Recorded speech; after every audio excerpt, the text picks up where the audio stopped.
In theory, blood should rush to the eye area of liars like mini uncontrollable hot flushes, while the innocent remain coolly and calmly unaffected.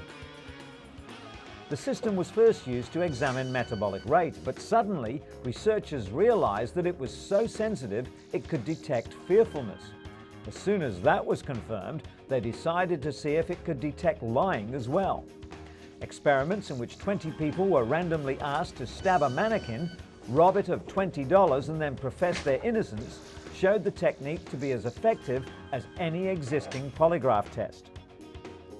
The thermal camera correctly identified 90% of the true innocents.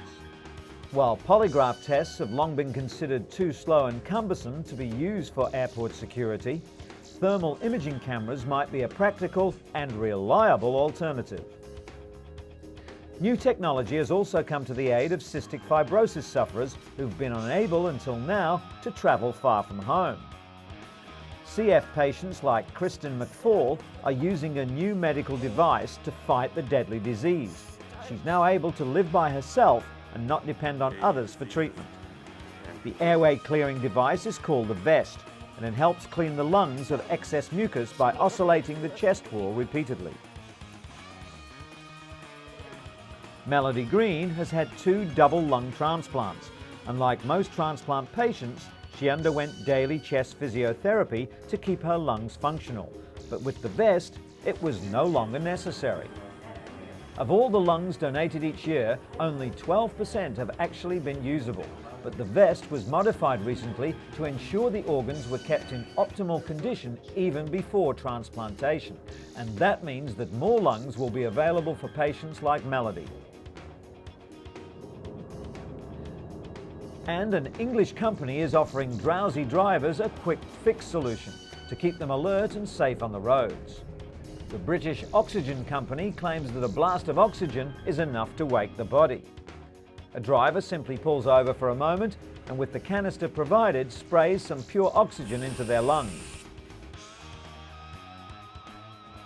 According to AAA, drowsy driving is to blame for 100,000 serious crashes and up to 2,000 deaths every year in the US. Oxygen does provide the body with energy, but no study has shown that it can keep a tired driver alert.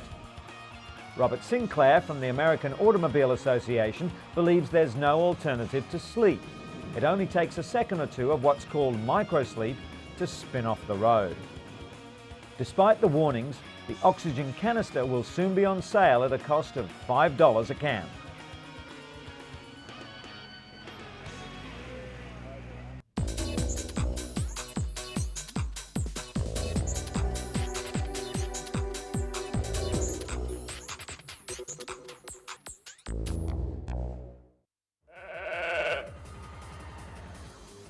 Five and a half years after becoming the world's first cloned sheep, researchers report that Dolly has developed arthritis, raising fears that the cloning process may have given her a genetic defect.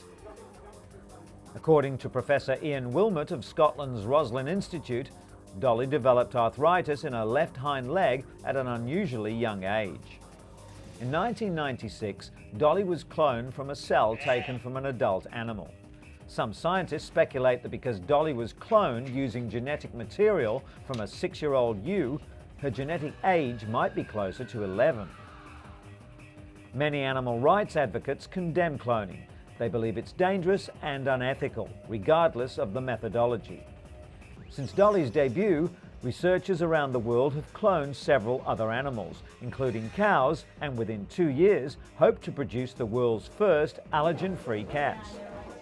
PPL, the company responsible for creating Dolly, has enjoyed continued success as well. Their cloned piglets represent a major step towards producing animal organs and cells for use in human transplants.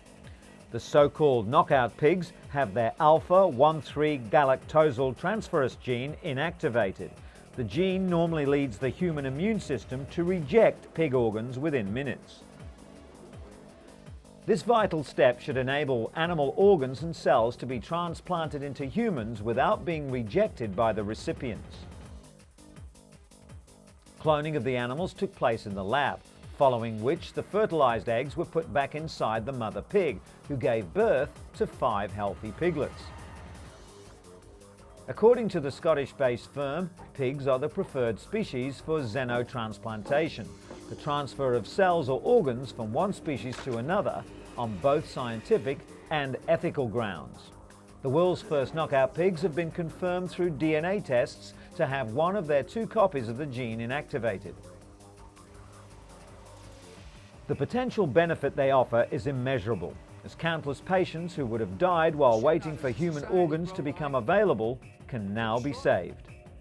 In related news, US President George W. Bush reiterated that human life should not be destroyed for the purpose of embryonic stem cell research, after hearing that scientists in Massachusetts created the first cloned human embryos.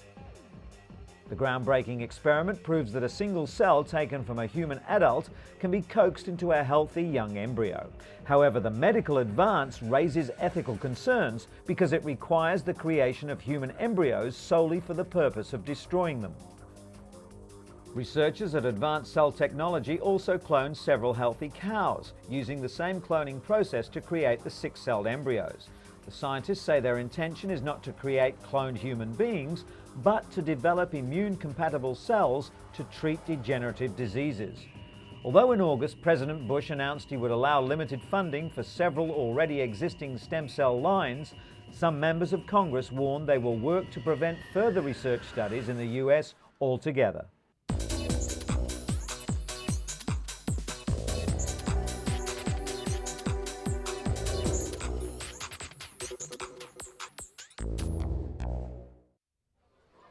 Slums are a normal part of city life in much of Africa.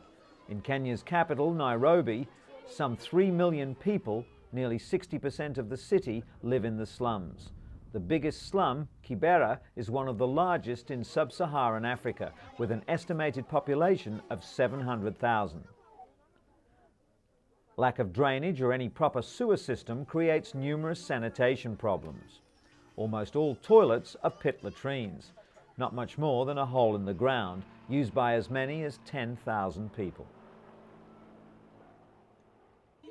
While the women do their best to keep the outhouses clean, the waste ends up in the gaping sewers, leaving disease to stalk the local population. Filthy sewer water is then pumped directly into nearby streams, spreading disease to other communities along the river.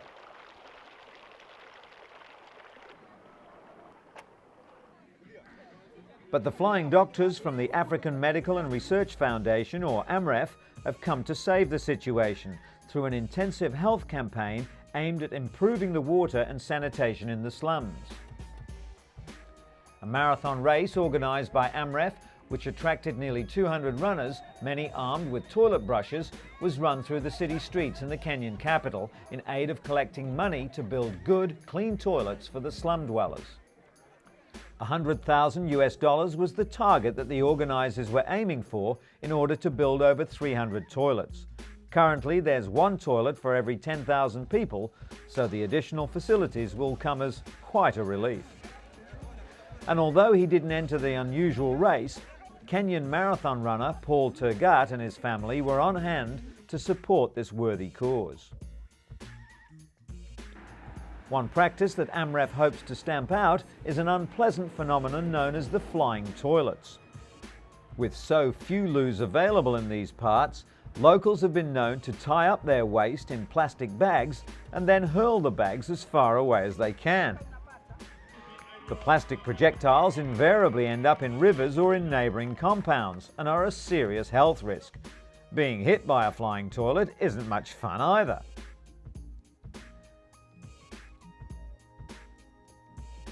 Race winner 20-year-old John Cutio told the crowd that he too comes from Kibera and will benefit as much as anyone from the day's event.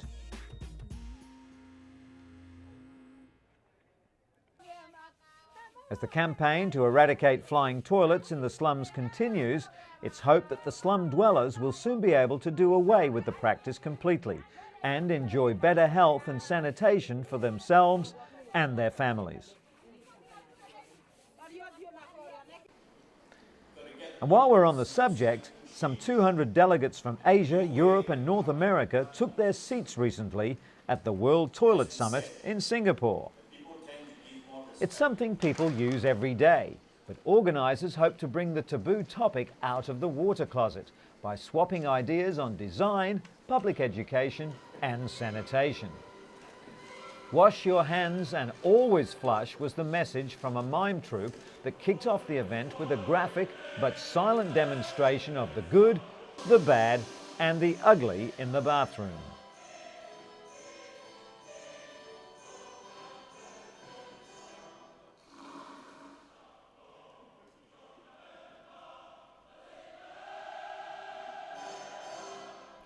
Singapore is already at the forefront of enforcing toilet etiquette with fines for not flushing and automatic devices that sense when to send the water surging. This woman's urinal from the Netherlands is contact-free. The user simply hovers over it without touching the bowl. Other exhibits included spa baths, basins, drains and bathroom fittings. While luxury items were a feature of the show, delegates were also reminded that according to World Health Organization estimates, 40% of the world's population still don't have access to adequate sanitation, leading to the spread of disease and 2 million deaths a year.